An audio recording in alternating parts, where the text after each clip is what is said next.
All right. Hey, everyone out there. Welcome back. You know you're in for a treat when we say it's time for another deep dive. That's right. And this time, And for all of you, we're going deep on Machiavelli. yeah, especially for those of you prepping for the UPSC exam, specifically those who've chosen international relations as your optional. It's a challenging field, no doubt. Oh, absolutely. Yeah. But even the toughest topics can become clear. With the right approach. With the right approach, yeah. And today, that approach involves a thinker who might seem a bit out of place on your, typical UPSC desk. Niccolo Machiavelli. We're going beyond just like, oh, there's the prince, Yeah. that high school level. We're diving deep into the prince and the discourses. Yeah. Not just as some, dusty historical relics, but as surprisingly relevant guides Oh, yeah. to understanding power dynamics that are still very much in play today Still today, yeah. in the world. I can already hear some of you thinking, wait, isn't this guy from, the Renaissance? Yeah, wait. What could he possibly teach me about modern international relations? Yeah. But trust me on this. Machiavelli's insights, it's almost like a cheat code for decoding the behavior of nations. And again, especially for those of you aiming for those top marks on the IR paper, this stuff is essential. Absolutely. And one of the things that's so striking about Machiavelli is his obsession with history. Oh, yeah. He didn't see history as just moving in a straight line, but rather cycling through periods of growth and decay. Think of it like almost like a spinning wheel. Yeah, with empires rising and falling, Wow. patterns that we can actually, begin to predict Yeah. if we're paying attention. So picture this, right? Picture international relations as this giant spinning wheel. Yeah. With different nations kind of, all vying for power and influence. And that's exactly how Machiavelli saw it. He believed that by studying the successes and failures, right, of past empires, we could kind of get a glimpse into the future. Almost like we could anticipate future trends. And he really saw that history wasn't just a bunch of random events, but there were these patterns that we could learn from. And for him, one of the most important examples was Rome, right? the Roman Republic.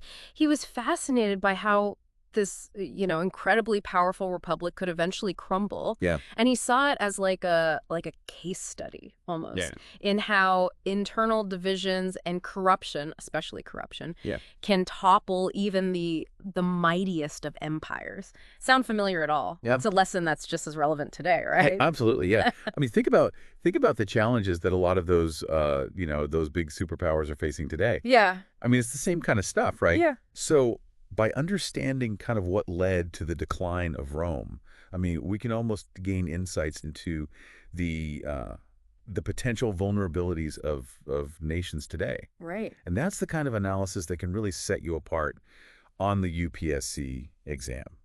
It's not just about knowing the facts and figures, but it's about, connecting those dots between those historical patterns and contemporary events. Exactly. And that's where things get really interesting with Machiavelli, at least for me. Yeah, it gets juicy. It does. Because he's often remembered for this admiration of strong, decisive rulers, what he called princes.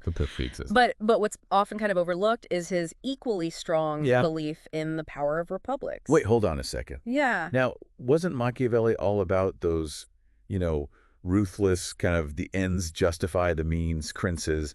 How does that square with being fond of republics? Right. It seems like a contradiction. It might seem that way on the surface. Yeah.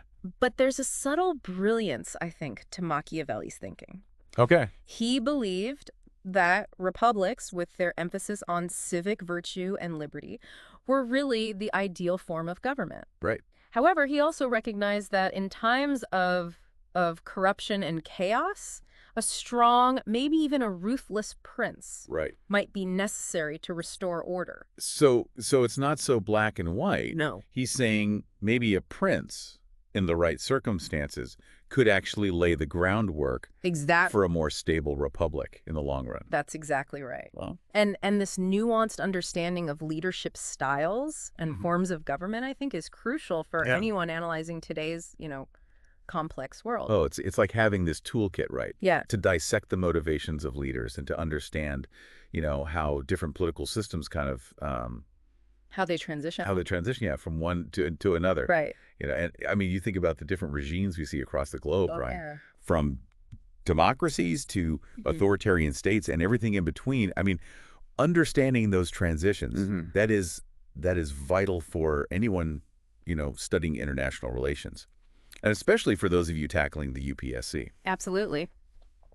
Speaking of transitions, we can't talk about Machiavelli without diving into, his concept of civic virtue. Yeah. Which is very closely linked to his ideas about republics. Right.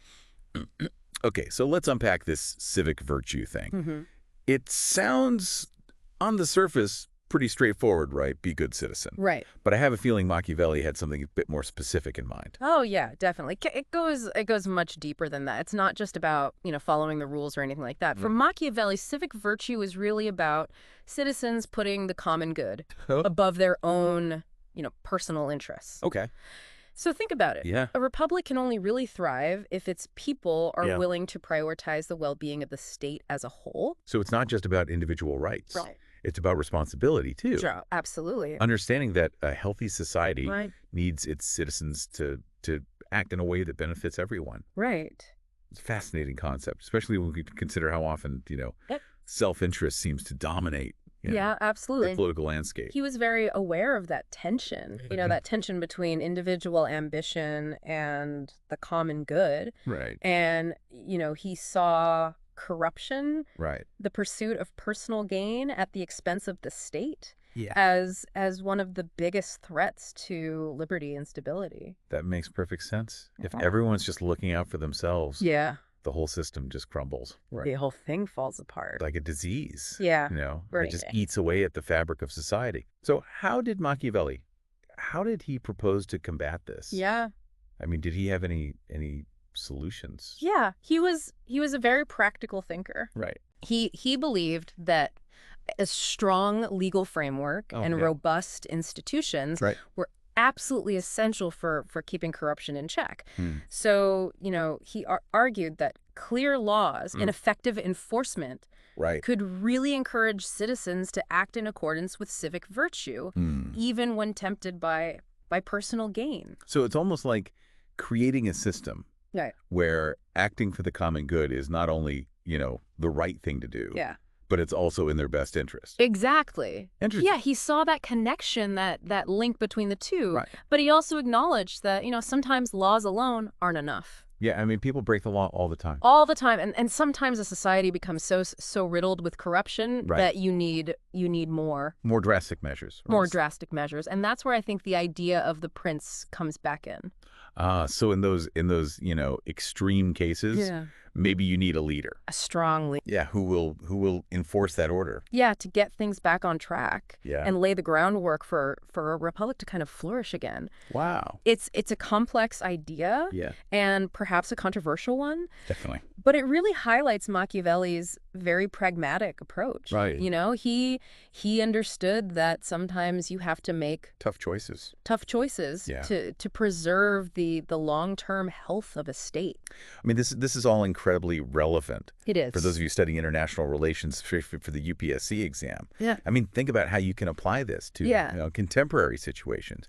Why are some nations so much more stable than others? What role does, leadership play in either fostering or undermining civic virtue? It's about looking beneath the surface to the underlying dynamics of power. Yeah.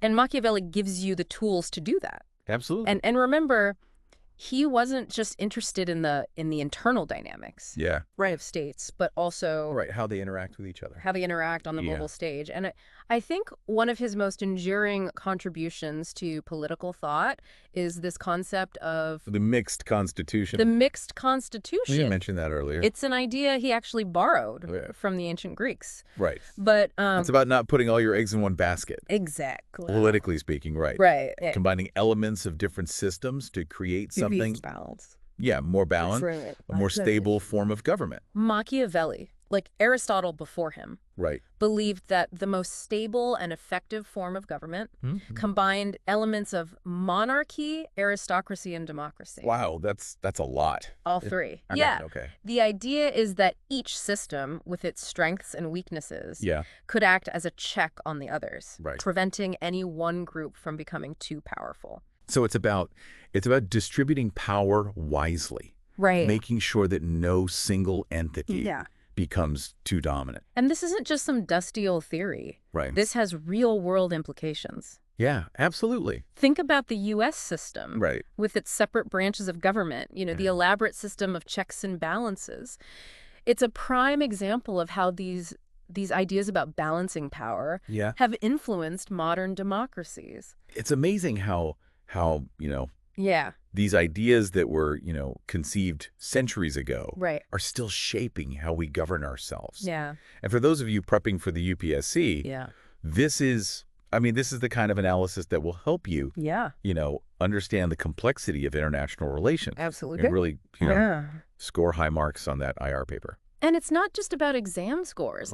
It's really about being a more informed citizen, capable of thinking critically about the political landscape, making sense of the forces that shape our world.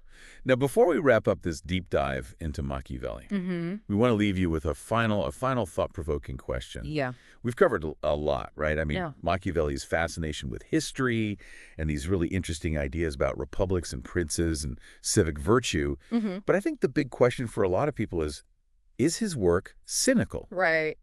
I mean, does it promote a cynical view of international relations? Yeah. One where power and self-interest are kind of the only things that matter. That's a question that's been debated for centuries, really. I mean, some people see Machiavelli as a ruthless pragmatist. Right. They argue that, his emphasis on achieving and maintaining power by any means necessary paints a pretty bleak picture. Yeah. I mean, it's easy to see how someone could interpret it that way. Especially given his focus on the strategies and tactics that rulers can use, to secure their position, even if those tactics seem, morally questionable. But on the other hand, I mean, you could argue that Machiavelli wasn't advocating for amorality. Right. He was just trying to be realistic. Exactly. He was a realist. That's how power actually works. I think he was offering a guide for rulers navigating a world that was, treacherous and often unforgiving. So less about endorsing being ruthless and more about acknowledging reality. Exactly. Like, here's how the game is played, whether you like it or not. Deal with it. Deal with it. Yeah, yeah. And that's where I think the brilliance of Machiavelli lies. He forces us to confront these uncomfortable truths about power, to question our assumptions about morality and politics, and really to grapple with these really difficult choices that leaders face in the realm of international relations. And all of this complexity is exactly what makes Machiavelli so valuable. Absolutely. For those of you studying international relations. I mean, especially for the UPSC. Right. His work provides a framework for analyzing the motivations of leaders, the dynamics of conflict and cooperation, the ethical dilemmas that arise constantly in international affairs. And it's more than just theory, right? Oh, absolutely. I mean, you think about the challenges that we're facing now. That's right. Yeah, I mean, terrorism, climate change, global economic instability. I mean, all of this stuff. All of it. Machiavelli's insights into power, into diplomacy, the importance of history. I mean, they're as relevant today as they ever were. As they were centuries ago. Yeah, it's almost like having a secret weapon. It is. It's like a key to unlock in your UPSC arsenal. Yeah. It's a way to really kind of break down these complex situations and really formulate those strong arguments. And it's not just about acing the exam. Right. It's about developing those skills that you need to navigate real world. Yeah, absolutely. So keep Machiavelli in mind as you continue your UPSC journey. Yeah, engage with his work. Yeah, don't be afraid to wrestle with those ideas. Right. And just see how they might inform, your understanding of how the world works. And you might find you enjoy it. Who knows? You might discover a passion for political thought, for unraveling, the mysteries of international relations. And for making the world a better place, right? Yeah, for contributing to a more just and peaceful world. Exactly. Yeah. So if this deep dive has sparked your curiosity, if it's given you a new perspective on power, on leadership, and that enduring relevance of Machiavelli, then then we've accomplished our goal. Don't forget to like and subscribe to the podcast. Yeah, we'd love to have you back. For more deep dives into the ideas that matter. And to all you UPSC warriors out there, keep learning, keep questioning, and keep striving to make a positive impact on the world.